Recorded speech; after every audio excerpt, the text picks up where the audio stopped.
Hi guys, welcome to my channel in Poonam style. मैं हूँ पूनम और आज के वीडियो में मैं शेयर करने वाली हूँ कि आप किस तरह से हसल फ्री होके एक सॉफ्ट सिल्क साड़ी को ड्रैप कर सकते हैं। अगर आप बिगिनर हैं तो आपको मैं कुछ चीज़ें पहले ही बता देती हूँ कि साड़ी के किस पार्ट को क्या बोलते हैं या फिर क्या करना चाहिए साड़ी ड्रैपिंग से पहले। तो सबसे पहले तो आप हील्स या फिर फुटवेयर जो भी आप वेयर करते हो वो पहले ही पहन ले। और आपकी जो पेटीकोट या फिर शेप वेयर होगी वो आप उतना ही लेंथ रखें जितना आपकी हाइट है। तो इसे देखिए, इस तरह से साड़ी निकालते हैं। ये जो मेरे राइट हैंड में है उस पार्ट से ही साड़ी की स्टार्टिंग होती है और इसके बाद जितना भी फैब्रिक मेरे लेफ़्ट साइड पे होगी उससे होके हमारी जो साड़ी की बाकी की ड्रेपिंग होती है वो कंप्लीट होती है। तो इसे कहते हैं पल्लू। इसलिए बता रही हूँ, जैसे मैंने बताया कि अगर आप बिगिनर है तो आपको बहुत सारी चीज़ों का पता होना चाहिए। ये पल्लू हम अपने लेफ़्ट शोल्डर पे डालते हैं अगर नॉर्मल वे में साड़ी को ड्रैप कर रहे हैं, और साड़ी की स्टार्टिंग जो है वो हमारे राइट साइड में होती है।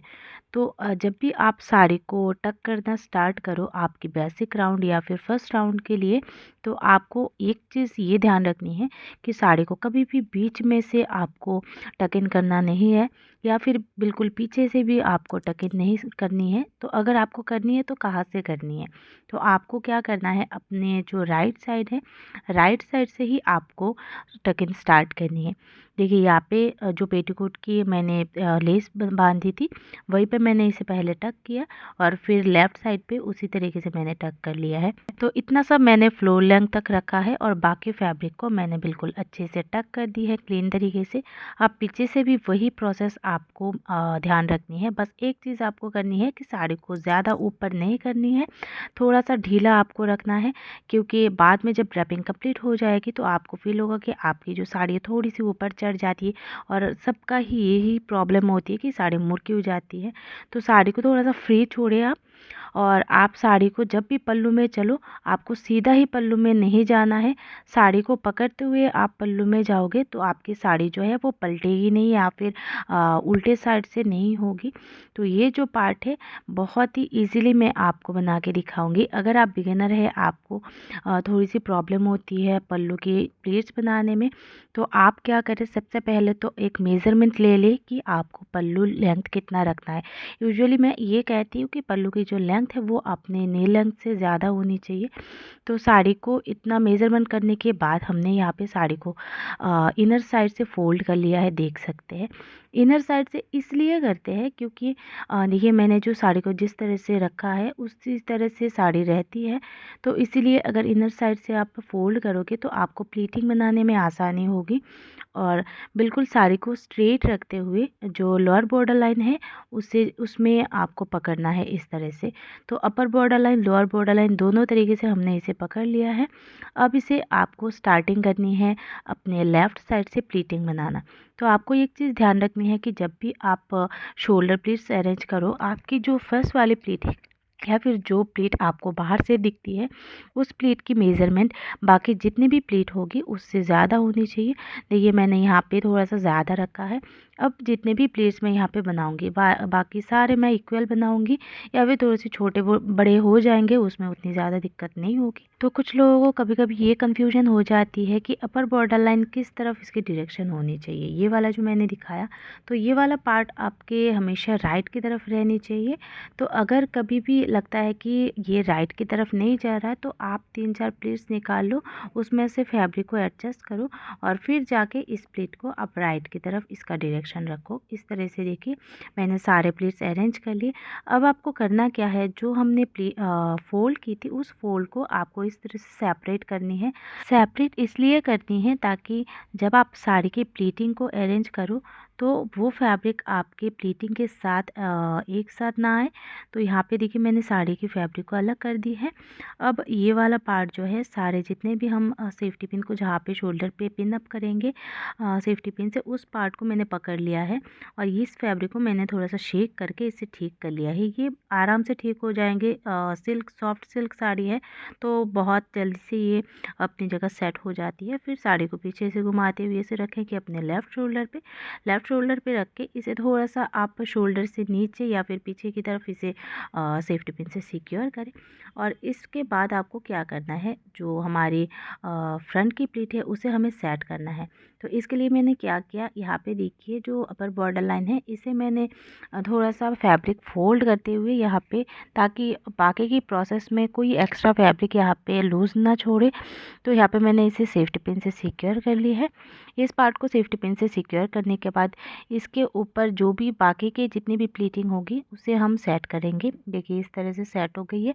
अब उस पार्ट को पीछे से घुमाते हुए ले आएंगे हम अपने वेस्ट के साइड में। वेस्ट को बिल्कुल सॉफ्टली टाइट रखना है, मतलब कि आपके कंफर्ट के हिसाब से ही रखना है। ज़्यादा आपको टाइट लगेगी तो आपको प्रॉब्लम होगी, साड़ी भी डैमेज होने के चांसेस रहेंगे। तो आपको बिल्कुल इस तरह से कंफर्टेबली साड़ी को पकड़ना है। अब कुछ कुछ साड़ियों में होती है कि अगर फैब्रिक कम हो तो उसमें आप ज़्यादा प्लीट नहीं बना पाते हो। तो इसके लिए क्या करो, आप जब साड़ी को तिरछा रखोगे कमर की सेटिंग के लिए, थोड़ा सा आप ज़्यादा राइट लेग तक आप मत लो, इसे थोड़ा सा इससे आगे लो और इसके बाद एक सेफ्टी पिन लगा दो मार्क करने के लिए कि आपको कहाँ तक सेंटर प्लीट को बनाना है।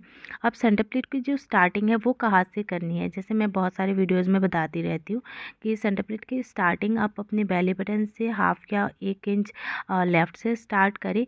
इस पर जो फर्स्ट क्रीज लाइन बनती है तो उससे बहुत ज़्यादा स्ट्रेट बनती है और आपकी जितनी भी प्लीटिंग होगी वो भी आगे से बहुत अच्छे से विजिबल होंगे।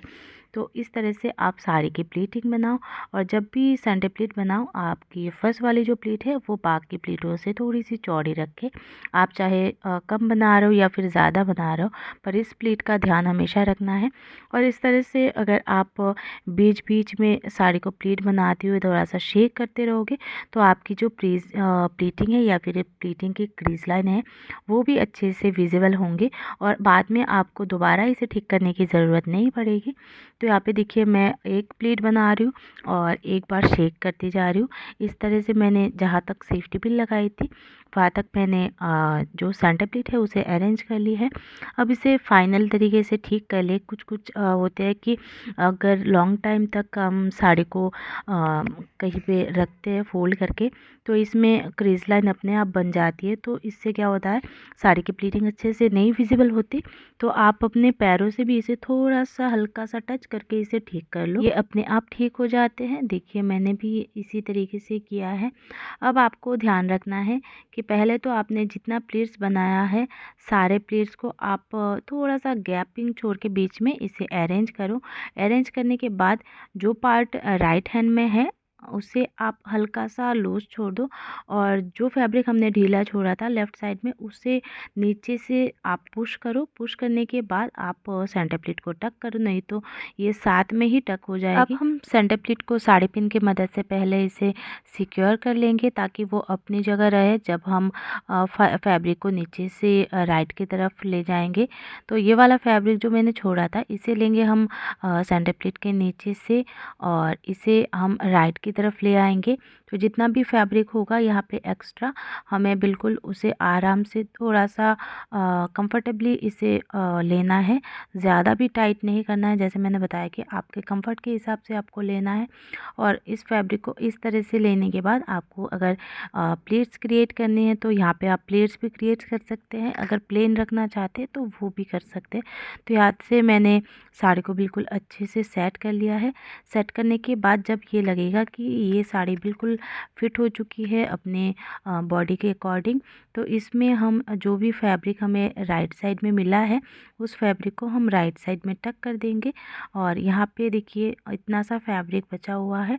इस फैब्रिक को ना तो हम नॉट बनाएंगे ना तो इसे ट्विस्ट करेंगे, वरना यहाँ पे आपको थोड़ा सा बल्कि लुक नज़र आएगा या फिर थोड़ा सा फुला फुला सा नज़र आएगा।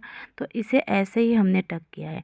अब जब इस पार्ट को आप टक करो तो साड़ी को आपको ऊपर से इस तरह से लेना नहीं है, साड़ी को बिल्कुल स्ट्रेट रखना है। जो फर्स्ट प्लीट है उसे देखना है कि स्ट्रेट है कि नहीं और उसी के बाद आपको बाकी जो भी फैब्रिक होगा इसे अच्छे से टक करना है। और इसे टक करने के बाद आप देख सकते हो बिल्कुल नीट एंड क्लीन तरीके से साड़ी बनी है। तो इस तरह से आप अपने जो सॉफ्ट सिल्क साड़ियाँ हैं वो इजीली हसल फ्री होके आप बना सकते हैं। ज़्यादा सेफ्टी पिन हमने यूज़ नहीं किया है, बस एक ही सेफ्टी पिन और साथ में एक हमने चेस्ट प्लेट के लिए एक सेफ्टी पिन यूज़ की है। तो इस तरह से आराम से आप साड़ी को बना सकते हैं और साड़ी भी बिल्कुल आप वैसे ही बनाओगे जिस तरह से लगेगा कि आपने बहुत सारी सेफ्टी पिन यूज़ करी हो, पर यहाँ पे 2 ही सेफ्टी पिन से आप इस तरह से सॉफ्ट सिल्क साड़ी को बना सकते हैं। आई होप आपको ये वीडियो हेल्पफुल लगी होगी। वीडियो हेल्पफुल लगे तो वीडियो को ज़रूर लाइक करें। बाय।